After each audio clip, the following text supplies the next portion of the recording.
예, 여러분, 벌써 세 번째 시간이 되었습니다. 여러분들 실습할 때 가장 힘들어하는 것 중에 하나는 무엇일까요? 바로 실습에 대한 기록입니다. 또 하나, 실습생으로서 기관에 활동할 때 전화를 받게 되는 경우가 있어요.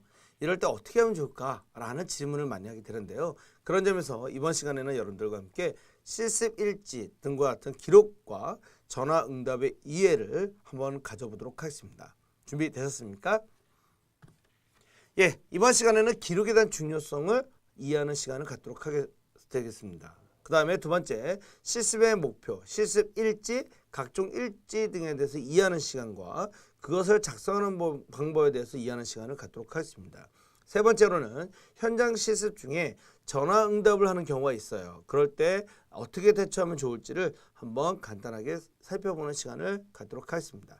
그러면 이와 같은 세 가지 학습 목표를 이루기 위해서 시작해 볼까요? 첫 번째, 우리는 사회복지 기록에 대해서 좀 생각해 볼 필요가 있습니다. 여러분들 어떻습니까? 사회복지 실무에서 기록은 중요하다. 기억하십니까? 우리가 실천론, 실천기술론에서 배우게 되는 내용 중에 하나인데요. 서비스에 대한 효과성, 효율성을 우리가 파악하기 위해선 결국 기록된 내용을 가지고 근거로 하게 됩니다. 그러다 보니까 그런 기록된 내용들을 가지고 근거가 돼서 다음 서비스에 대한 계획을 세울 수가 있기 때문에 서비스 결과에 대한 전문직의 책임성을 입증하기 위한 자료로도 기록이 매우 중요하다는 거예요. 그러다 보니까 기록에는 과정 기록과 요약 기록과 같은 서식이 있고요. 그 다음에 기타 기관에서 사용하는 다양한 서식과 보고서 등이 있는데 여러분들은 어떻습니까? 실습을 하는 동안에 만약 우리가 지아동 센터를 이용하는 아동과의 관계에서 실습한다고 생각해 보세요. 그러면 여러분들이 시간대별로 만나는 아동을 대상으로 프로그램을 진행하게 됩니다. 그러면 그 진행된 내용을 가지고 기록을 하게 되는 거예요. 즉 내가 이용자와의 관계에서 이루어졌던 모든 사항들을 작성하게 됩니다. 그러다 보니까 그것이 과정 기록이라는 거예요. 여러분들 꼭 기억하셔야 될 것은 우리가 슈퍼비전을 주기 위해선 그 실습생이 어떠한 상황들을 경험했는지를 알아야 된다는 거죠. 그러다 보니까 실습 슈퍼바이저는 여러분들 옆에 서 있는 것이 아니라 여러분들의 하루 일과를 어떻게 경험했는지를 검토해보고 그 상황에 대해서 슈퍼비전을 준다는 거예요. 그래서 과정 기록의 방식을 작성하게 되고요. 그 다음에 기관에서는 보통 사회복지사들이 요약 기록의 형태로 기록을 하게 됩니다. 그러다 보니까 우리가 기관에서 보게 되는 인테이크지 양식 같은 서식을 보시게 되면 중요 사항만 작성하게 돼 있어요. 그러다 보니까 여러분들이 어떠한 형태로 작성하느냐에 따라서 기록 방식이 달라지게 되고요. 그 다음에 여기서 중요하게 봐야 될 것은 과정 기록인데요. 예비 사회복지사가 자신과 클라이언트에 대한 어떤 사이에서 일어난 일들에 대해서 개념화하고 조직화할 수 있도록 하는 거, 그리고 면접이나 개입의 목적을 명료화시킬 수 있도록 하고요. 그 사례에 대해서 기록 능력을 향상시킬 수 있도록 훈련을 시키는 것도 바로 과정 기록이라고 얘기를 합니다. 그 다음에 과정 기록의 내용엔 뭐가 있느냐? 바로 면접의 목적과 취지는 무엇이었는지, 그 다음에 관찰된 내용과 클라이언트의 어떤 반응에 대해서 작성한다든지, 또 하나 그 면담이나 어떤 프로그램이 진행되는 과정에서 있었던 기술, 그 다음에 자신의 어떤 의견과 계획, 방향, 실천에 대해서 작성할 수 있고요.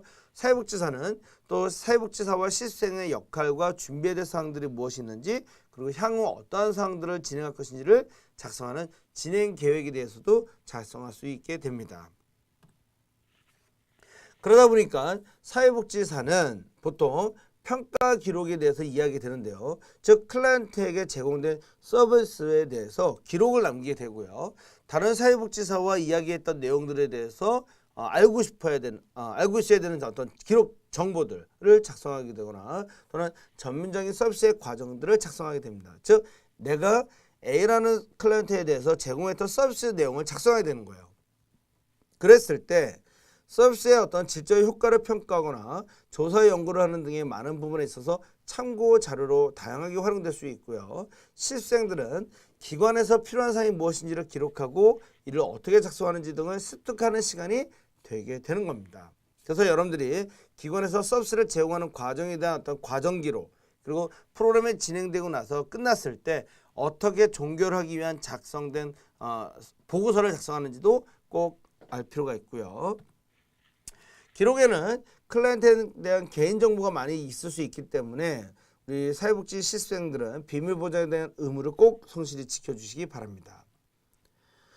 그 다음에 실습 기관에 따라 약간 차이가 있는데요. 기관에서 실습 목표와 작성 방법을 알아야 될 필요가 있습니다. 즉 뭐냐면 이런 겁니다. 내가 지하도 센터에서 실습할 때 그 실습 기관에서 실습하는 목적과 목표가 뭐냐, 이걸 한번 생각해 볼 필요가 있다는 거예요. 또는 여러분들이 장애인 시설에서 실습을 하게 됐을 때 그 시설에서 무엇을 배우고 싶은가라는 것을 생각해 볼 필요가 있습니다. 예를 들어서 내가 종합사회복지관에서 실습한다. 그러면 종합사회복지관의 기능과 역할에 대해서 이해한다. 이렇게 작성할 수도 있는 거예요. 그러면 여러분들은 종합사회복지관의 기능이 무엇인지, 종합사회복지관의 역할이 무엇인지를 찾아보고 배우는 거죠. 그것이 바로 실습의 목표가 되는 겁니다. 그 다음에 목표 달성에 대한 전략인데요.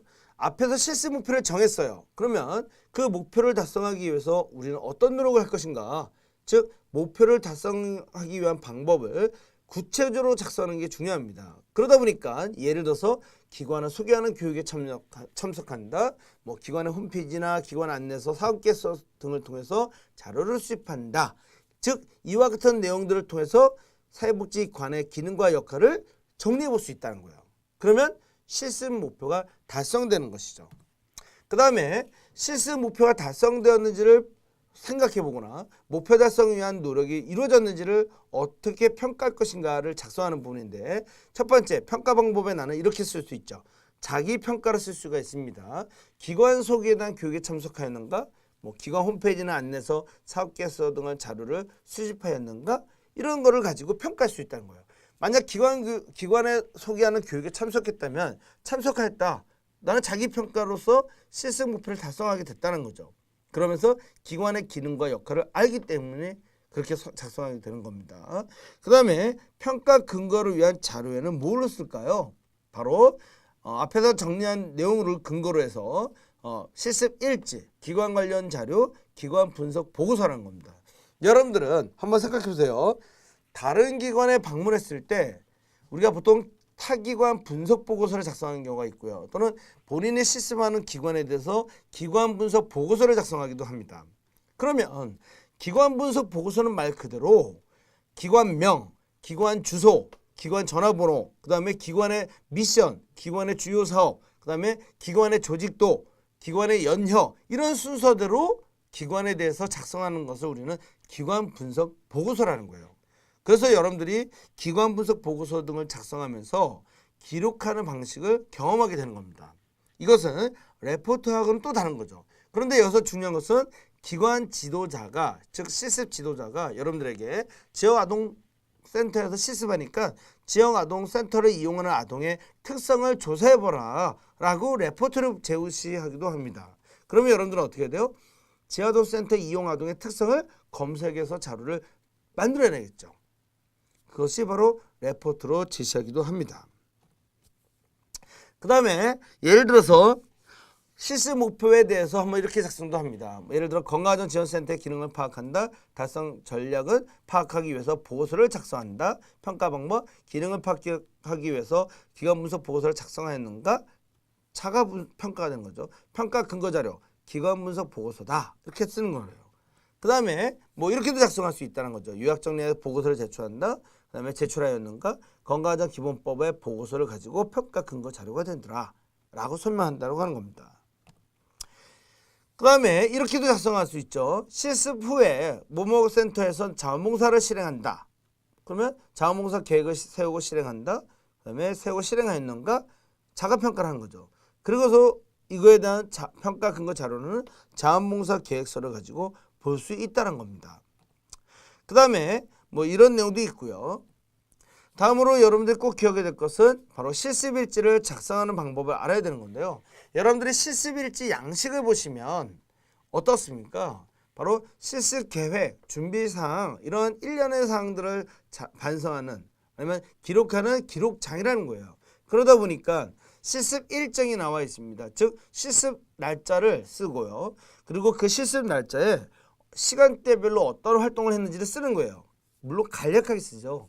그다음에 실습 내용에 대해서 여러분들이 9시부터 6시까지 점심시간을 제외해서 오전에는 어떤 내용으로 오후에는 어떤 내용으로 실습을 했는지를 작성하는 겁니다. 그리고 났더니 여러분들이 실습한 경험의 어떤 소감을 작성하는 거예요. 그러면 실습 지도자는 그 내용을 토대로 코멘트를 부여하게 됩니다. 즉 이런 내용들이 매일 반복되는 일과를 형식적으로 기록하기보다는 변화되는 어떤 클라이언트에 대한 반응, 즉 내가 A라는 아동을 대상으로 관찰을 했는데 이런 변화가 있었더라 라는 걸 기록하게 되는 거죠. 그러면서 메모와 요약 정리하면서 간결명료하게 누가 읽어도 이해할 수 있도록 기록함으로써 우리는 실습일지를 작성하게 됩니다. 또 하나, 실습일지는 매일 기입하고요. 특별한 지시가 없는 한 다음날 아침 실습을 나갔을 때 지도자에게 제출하고요. 기입된 내용이 일기 작성이 아니라 사실에 근거해서 구체적이고 객관적으로 기술하는 게 중요하다는 것. 또 하나, 감상적인 표현은 좀 가급적 피하는 게 중요하고요. 형식에 구애됨 없이 관찰했던 거, 내가 체험했던 거, 느꼈던 것을 각색하지 않고 있는 그대로 작성하는 것이 중요합니다. 또 하나, 각자의 창의력을 가능한 한 반영할 수 있도록 하는 것도 중요할 수 있겠죠. 되도록 사회복지적 관점에서 보고 자신의 의견을 기술하는 게 중요한 거고요. 프로그램을 진행하거나 관찰했을 때 그 자세한 방법들을 기록하는 것도 중요한 방법이 됩니다. 그 다음에 생소한 분야의 실습 시에는 자신의 생각한 바를 이해하기 위해서 이런 참고도서를 읽고 활용했다라는 것도 쓰는 것도 중요한 것 같고요. 실습일지를 작성할 때 슈퍼비전의 내용이 되도록이면 함께 기록할 수 있도록 하여 제출하는 것이 중요합니다. 그렇다고 한다면 실습일지 양식을 한번 잠깐 보도록 하겠습니다.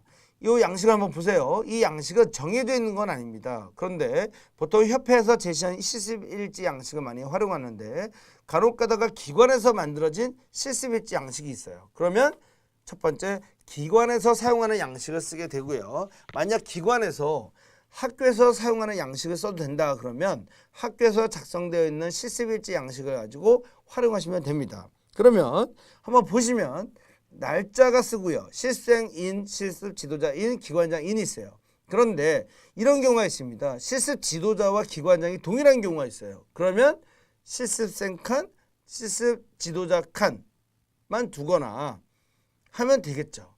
그 다음에 실습 일정을 한번 보시면 9시부터 11시까지 내가 어떤 내용을 진행했다 간략하겠습니다. 그 다음에 11시부터 12시까지는 어떤 내용을 진행했다. 그리고 12시부터 13시 1시까지는 점심시간이었다라고 하고요. 그 다음에 13시부터 몇 시까지는 어떤 내용으로 진행했다. 간략하게 쓰시면 됩니다.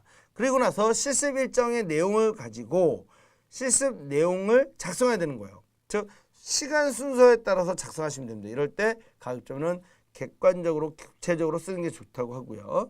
그 다음에 이 사항들을 경험해 봤을 때 배운 점, 의문 나는 사항, 건의 사항 등을 작성하시면 됩니다. 그리고 나면 실습 지도자는 여러분들에게 실습 일지를 읽어본 소감을, 실습생의 의견을 읽어본 소감을 갖고 여러분들이 슈퍼비전을 주게 되는 겁니다. 근데 이럴 때는 슈퍼바이저 선생님께서 직접 쓰시거나 전산 작업해도 된다는 것을 기억해 주시면 좋을 것 같습니다. 예, 이게 한번 예시를 한번 살펴보면 이런 식으로 쓰게 됩니다. 시간대별로 이렇게 작성하게 되고요. 여기서 중요한 것은 12시부터 13시는 점심시간을 꼭 표시해 놓고 실습을 진행해 주시면 좋을 것 같습니다. 그 다음에 실습 내용도 마찬가지로 이렇게 큰 타이틀 넣어놓고요. 그 제목에 따라서 어떤 내용을 해주셨다, 이렇게 하였다, 배웠다, 이런 식으로 작성하시면 될 것 같고요. 그 다음에 실습 내용 이런 거였다. 그리고 실습생 의견란에 이런 상황에 대해 이런 것을 알게 되었고, 하게 되었다, 쓰게 됩니다. 그리고 실습 지도자 의견을 아래와 같이 의견을 꼭 작성하고 받아야 된다는 것을 기억해 주시기 바랍니다. 그 다음에 기관 방문 보고서가 있는데요. 이것도 기관마다 양식이 좀 약간 차이가 있습니다. 내가 기관 방문을 하게 되면 언제 어디에서 어디를 방문했는지, 누구랑 방문했는지, 주제는 무엇인지 이런 것도 작성하게 되고요. 그 기관에 대한 내용, 정보를 포함하는 게 좋은데, 예를 들어 여러분들이 타 기관을 방문하게 되면 그 기관에서 만들어진 소식지라든지 리플렛을 꼭 챙겨주시기 바랍니다. 예, 이것도 마찬가지로 읽어보시면 될 것 같고요. 그 다음에 지역사회 자원연계표 작성 예시인데요. 여러분들이 실습하는 기관에서 자원 연계가 되어 있다면 어떤 기관들이 연계가 되어 있는지 이렇게도 작성해 보는 방법이 있습니다. 예, 이런 것도 하나의 예시가 되는 거니까 살펴봐 주시면 될 것 같고요. 그 다음에 또 하나 중요한 거, 실습생이 꼭 작성해야 되는 것 중에 하나가 출근부를 작성해야 됩니다. 이것도 약간씩 차이는 있는데 보통 대략 보게 되면 월 1을 쓰고요. 출근 시간과 퇴근 시간을 작성하게 됩니다. 그리고 실습생 확인이 있어요. 그러면 본인이 오봉욱 쓰고요. 본인이 서명하게 됩니다. 그리고 실습 퇴근할 때 실습 지도자가 확인해서 서명하게 되고요. 그다음 지각 조퇴 결근 여부에 대해서 만약 지각이 있었으면 지각 이렇게 쓰게 되는데요. 여기서 중요한 거 9시부터 18시까지 8시간을 진행하게 됩니다. 그런데 내가 만약에 9시 반에 출근했어요. 그러면 퇴근 시간이 18시 30분을 하게 되면 8시간이 되는데 간혹 가다가 출근 시간이 9시 반부터인데 퇴근을 6시로 했어요. 그러면 어떻게 됩니까? 실습 시간이 6시간이 안 돼요. 그러면 30분이 부족하게 됩니다. 그러다 보니까 실제로 어떤 예가 있었냐면 출근 시간과 퇴근 시간을 잘 계산하지 못하다 보니까 나중에는 120시간이 안 되는 거예요. 그러다 보니까 결국 실습 시간을 이수를 못하게 되는 경우가 있기 때문에 기록을 꼭 정확하게 하시는 게 중요하다는 것을 기억해 주시기 바랍니다. 예, 이와 같이 작성하게 되고요. 그 다음에 전화를 하게 되는 경우인데요. 바로 전화 응답의 방법 첫 번째. 전화기 소중히 다른 게 좋겠죠. 보물이니까요. 정확하게 말하는 게 중요합니다. 요령 있고 간략하게 말하는 게 중요하고요. 공손하게 예의 바르게 말하는 게 중요한데 이때 중요한 거 메모하는 것도 참 중요하죠. 그리고 또 하나 전화를 걸 때 어떻게 하느냐 사전 준비를 충분히 하는 게 중요하죠. 안녕하십니까 저는 누구입니다. 이렇게 직장명, 소속명, 성명을 먼저 말하고요. 간단한 인사를 먼저 합니다. 용건은 간략하게 말하고요. 중요한 용건은 반복 확인하고 메모로 부탁할 때는 상대방의 성명을 확인하는 것도 중요합니다. 왜? 누가 전화를 했는지 어떤 내용을 전달하고자 하는지를 메모하지 않으면 기억을 못할 때가 많다는 거예요. 그래서 이런 사항들 기억을 해주시기 바라고요. 전화를 받을 때 벨의 울림과 동시에 수화기를 듭니다. 그리고 메모할 준비도 하게 되고요.